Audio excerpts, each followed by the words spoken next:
Hi, boys and girls, it's Mrs. Batliner, and I am back with another read aloud. So good to be back.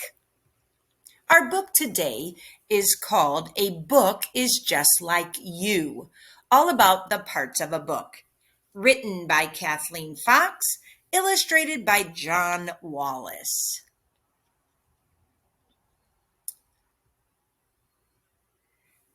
To every part of a book, you are all important. KF for Harry J.W. Remember, this is the dedication page that we've talked about before. Take a look at that picture. It says, warning, you'll never look at a book the same way again after reading this one. So here's the table of contents. On the day you were born, you were given a name. She's the size of a football. What's her name? She's beautiful. I'm so proud. I can't wait to show her to the world. She looks like a raisin. A book is given a name too. It is called a title. Title meeting, 9 a.m. What should we call it? A Book is Just Like You? That's a great title. Just like you have a family, there you are. There's your grandma, your sister, your uncle, your dad, your cousins, your dog, your grandpa, your cat, your aunt, and your mom. A book has a family too. The author writes the book. The illustrator creates the pictures.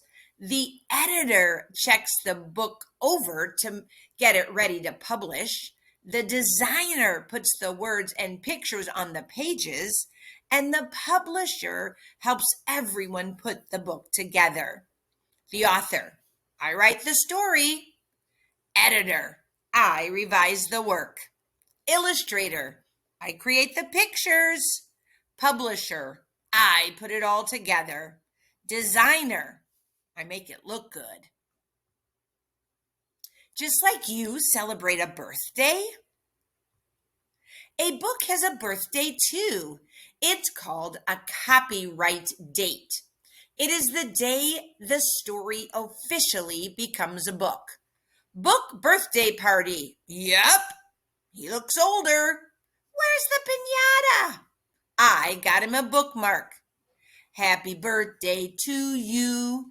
You smell like a biography and you look like one too.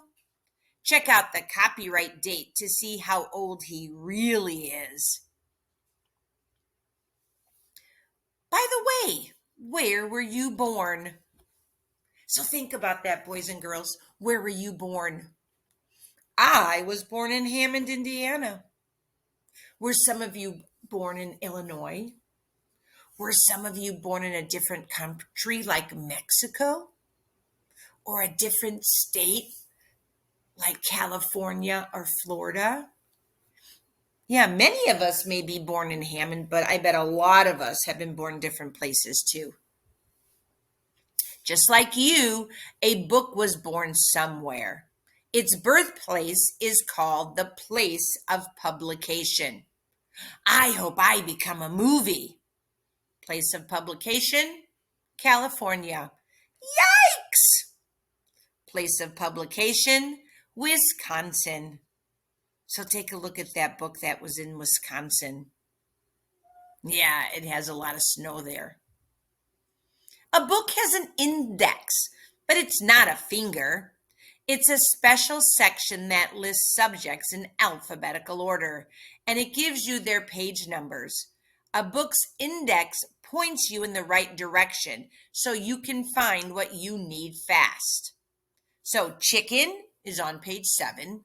Chili is on page 13. Chinese food is on what page? Yep, 39. What's on page 45? Yep, chips potato. Chips tortilla is on page 9. Chocolate is on page 11. Cocoa is on page 15. Coffee is on page 59. And cookies. Wow, look at that. Cookies are on page 7, 55, 93 through 102, 105 to 121, and then 129. So that's an index where you can find things. Sometimes when you open your mouth, things come out. No, not yawn, silly. Words. Words help you say what you're thinking or feeling. They are an important way to express yourself. This book stinks. I think it smells rather nice. A book does the same. It expresses itself to the reader by using text. Text is just a fancy word for the language in a book. Text, no words. Dudes, they mean the same thing. This way the way a book speaks is through its text and illustrations. Do you ever feel like going to school naked? Don't do it! You wear clothes to keep you warm, protect your skin, show off your fashion sense, and of course, to keep you out of the principal's office. Books wear clothes too. Book clothing is called a cover or a jacket. And like clothes, it keeps the inside of a book protected from things like, crazy kids with sticky ice cream fingers and little baby brothers. A cover protects the book and shows the title.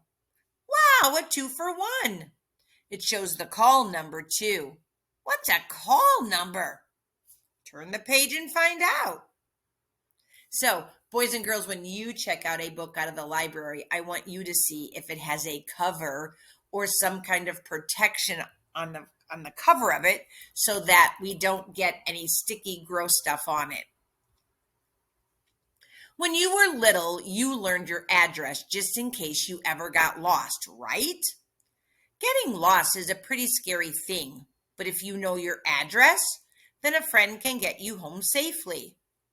I live at 586 Main Street. That's my house. Believe it or not, a book has an address too. The call number on a book is its address in the library. I'm from the picture book neighborhood. I like living on this side of the library. Do you know your call number?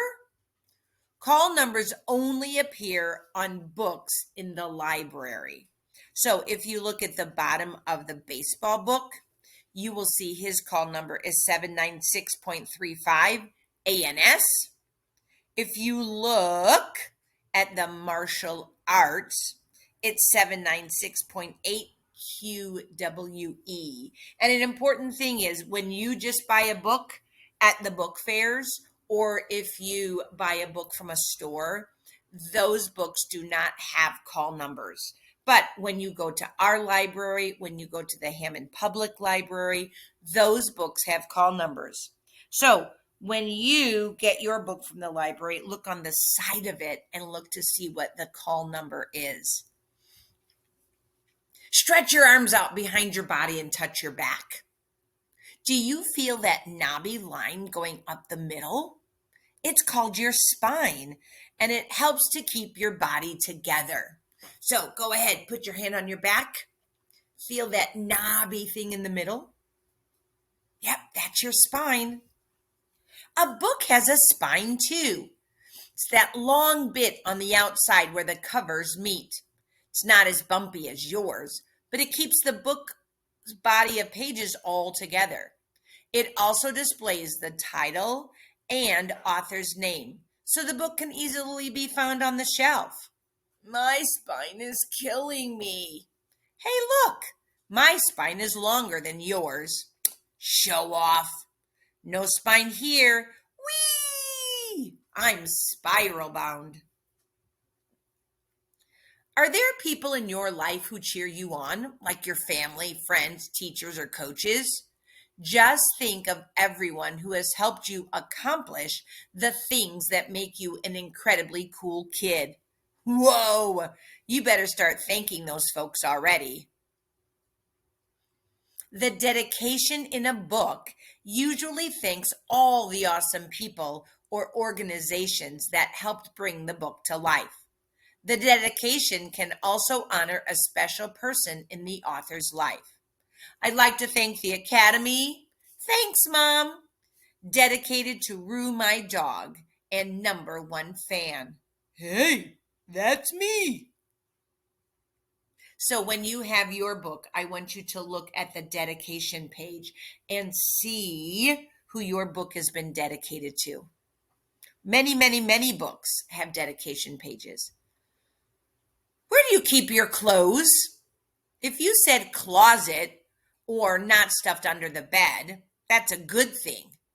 When you pick out what you want to wear in the morning, you usually go to a dresser or closet. Your clothes are probably organized in that closet. Pants here, shirts there, underwear folded nicely in the top drawer. That way, you don't go to school wearing socks on your ears and hats on your feet. A book's table of contents is kind of like an organized closet. It's the page that shows you where different sections and ideas are located. So if you look at the history of clothes, early clothing is 5 through 10, fig leaves 5 through 6, animal skin 7 through 10, modern clothing 11 through 20, intro to socks 21 to 27, the sneaker craze 28 to 32, the future of clothes 33 to 40. What pages are spacesuits? Good. What about electronic clothes? And the glossary? And the index. Hey, look! Page 21 is about us. So, boys and girls, not all books have table of contents. Many of the non-fiction books, those are the ones that have table of contents. Do you know someone who uses really mountainous words? Mountainous is a snazzy word for big. I sauntered on the sidewalk to attend the Institute of Academics with a feeling of exuberance. Huh? Someone bring me a dictionary, please. Say what? Yeah, whatever. I can slowly walk down the sidewalk to school and be excited about it too. Is that what she said with those big words? Sometimes a book's text uses fancy words too. When that happens, the words may appear in bold letters. A book's glossary can tell you what those bold lettered words mean. A glossary is like having your very own dictionary in the back of a book. Don't gloss over the glossary. So if you look at that book there, glossary has mountainous, saunter, institution, and exuberance. That glossary is one smart cookie. Did you say cookie? Yeah, so when you get your books, I want you at the very end of your book to see if you have a glossary. Sometimes you do, sometimes you don't. The people you know, the books you read, the television you watch, the internet you use, these can all teach you new things. When you talk about something you've learned, you usually explain where you got the information. You might say, my teacher said, or I read online, or I heard on the radio. When you share the source of the information, your words become more believable. Did you hear about that new gadget that does all your homework for you in the 5 minutes? I saw it on TV. Are you serious? Yep, I saw it on the internet, www.turnyourbraintomush.tv. I'm getting one of those gadgets. When an author borrows someone else's ideas or repeats something new he's learned, he must make a list of where he got his information. This list is called a bibliography, and it's found in the back of the book. It can list other books, websites, songs, scientific stuff, quotes, history. Any information the author researched and put in the book should be included in the bibliography. How do you know so much stuff? Everyone, every place, all that stuff. Oh, I have my sources. And there's the bibliography. If it didn't come from your brain, you better put it in the bibliography. As you can see, from title to glossary and text to bibliography, one thing will always be true. The parts of a book are just like you. You look just like me. No, you look like me. It's like they're twins. So you have a name. The book has a title. You have a family. The book has an author, illustrator, editor, and publisher. You have a birthday. A book has a copyright date. You have a place of birth, the place that you were born. A book has a place of publication. You have a pointer finger. A book has an index. You have your words. A book has text. You have your clothes. A book has the cover. You have an address. A book has a call number. You have a spine. A book has a spine. You tell people thanks. A book has a dedication page. You have your clothes in a closet and things in a closet. A book has a table of contents where the things are. You have new words that you like to use. A book has a glossary to explain those words. You share a source of information. A book has a bibliography that shares that source. Whoa! So you are kind of like a book. So here's the glossary of my book. All right, so it tells you what an author is. It tells you what a dedication page is. It tells you what a publisher is. It tells you what text is and the title is. So a glossary of a book is super important because it helps you tell those words that you may not know. So, boys and girls, I hope that you loved this book. And I'm sorry if you hear all kind of like walking around. It's my dogs that are walking around. And what I'd like you to do is when you start getting books, start looking at the cover, start looking at the dedication page, look in the back to see if you have a glossary, or see if your book has a table of contents. All right, so it's pretty exciting when you realize that a book is kind of just like you. All right, I will see you the next time.